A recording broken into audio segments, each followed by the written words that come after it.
এবং people development initiative training and development এবং employee engagement নিয়ে কাজ করে। তো আগের দিনে যে এইচআর প্রসেস ছিল শুধুমাত্র hiring, firing and payroll management করতো, রাইট? এখন কিন্তু এইচআর কি করে?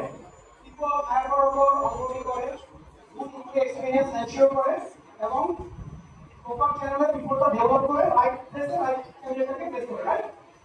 তো এটা স্ট্র্যাটেজিক ম্যানেজমেন্ট এবং হিউম্যান রিসোর্স প্ল্যানিং এর পার্ট। এবং ডাইভার্সিটি এবং ইনক্লুশন হচ্ছে আমরা পিপল হায়ারিং এর ক্ষেত্রে আমার পিপলের ব্যালেন্সটা মেইনটেইন করি, right? Male female ratio. Okay, আমি শুধু মেল হায়ার করব কাজের ন্যাচারাল বেসিসে এটা হবে না। এখন কিন্তু আমরা করি কি, ফিমেলদেরকে এনকারেজ করছি, রাইট? ফিমেলদেরকে এনকারেজ করছি হায়ারিং এর ক্ষেত্রে।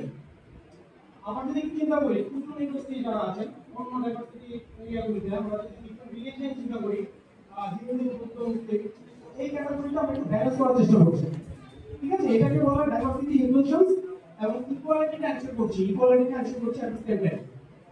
এমপ্লয়ি ওয়েলবিং এর ক্ষেত্রে আমরা কিন্তু মেন্টাল হেলথ এবং ওয়ার্ক লাইফ ব্যালেন্স নিয়ে কাজ করছি, রাইট? ঠিক আছে? So this is all about diversity, equality and inclusion about well-being of human being within the company or outside the company, right? Okay, next slide to যাবো। আমরা যদি HR এর top trends in 2025 দেখি, in terms of 81% out of 100% আমরা কিন্তু দেখছি যে AI এবং automation recruitment globally আমরা global ATS applicant tracking system, right? ATS তো আমরা জানি, right?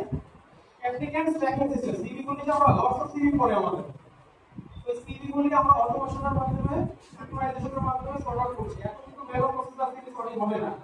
তো আপনাদেরকে HR এর যদি স্কিল হতে হয় অবশ্যই AI এর উপর ক্যাপাসিটি গ্রো করতে হবে।